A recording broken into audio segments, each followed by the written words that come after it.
अस्सलाम वालेकुम दोस्तों, मैं खुश हूँ ठीक ठाक हूँ। मार्का जी पनान में हाज़िर थिया फेस टू फेस असां तव्हां सां ॻाल्हाइणु चाहियोसीं दोस्तों। तव्हांखे अपडेट ॾियणी हुई अॼु पंहिंजा वेरी रियासत ड्रामो जो बेहतरीन ड्रामा अचणा आहिनि दोस्तों। उनके बारे में तव्हां सां कुझु ॻाल्हाइणो हुयो त जेको खजू साहब कल्ह जेको लाइव आयो तो उन में ॿुधायो खजू साहब त जीअं त 10 तारीख़ ते उनजी शूट रखियल हुई दोस्तों, ऐं असां पोस्ट रखीसीं त उनजी जेका शूटिंग आहे त 10 तारीख़ ते न पर 12 तारीख़ ते शुरू थींदी।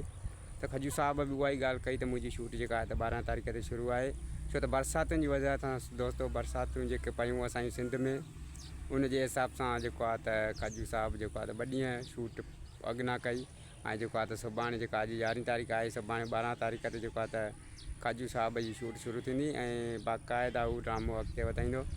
बरसातुनि जे करे दोस्तों जीअं हाणे त मौसम साफ़ु आहे, पर जेके 2-3 ॾींहं लाॻी तो सिंध में बरसातियूं थियूं त उनजे करे जेको त अदाकारनि खे अचण वञण में या उते जेको लोकेशन ते माना गप वग़ैरह आहे उहो थिए थी त एक्ट माना उहो सही न करे सघंदा आहिनि, छो त काफ़ी सीन जेके भॼण वारा हूंदा आहिनि या गाॾियुनि खे डोड़ाइण वारा हूंदा आहिनि त उहे सीन बरसाती मौसम में दोस्तों न थी सघंदा आहिनि। ऐं पंहिंजा वेर जी तव्हांखे ॻाल्हि कयूं त उनजी शूटिंग त काफ़ी ॾींहंनि खां हलंदड़ हुई, कुझु माना ॾींहं 2 ॾींहं खां माना रुकिजी वई हुई दोस्तों।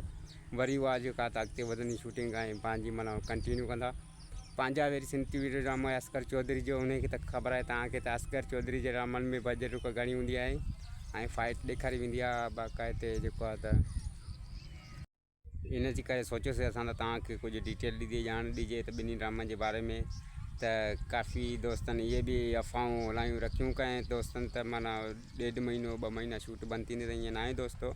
शूट बंदि थींदी आहे बरसाति जे करे, बरसाति माना रुकिजी वई त पोइ ख़ैरु आहे, पोइ त 1-2 ॾींहंनि में रस्ता आज़ादु थी वेंदा आहिनि ऐं जेको गप गारो वग़ैरह थींदो आहे त उहो सुकी वेंदो आहे माना सिज जी रोशनी ते, ऐं पोइ शूटिंग शुरू करे ॾींदा दोस्तों। पंहिंजा वेर जी शूटिंग जेका त शुरू थियल हुई उनजी शूटिंग त शुरू थींदी, पर हाणे जेको आहे त 12 तारीख़ माना सुभाणे जे ॾींहुं जेको आहे त हुनजी शूटिंग बि शुरू थी वेंदी। रियासत ड्रामो KTN जो जेको आहे फर्ज़ंद मलिक खजू जो 2 ड्रामा जेको बहितरीनु साबित थींदा, हिक ॿिए जे टक्कर जा ड्रामा हूंदा दोस्तों।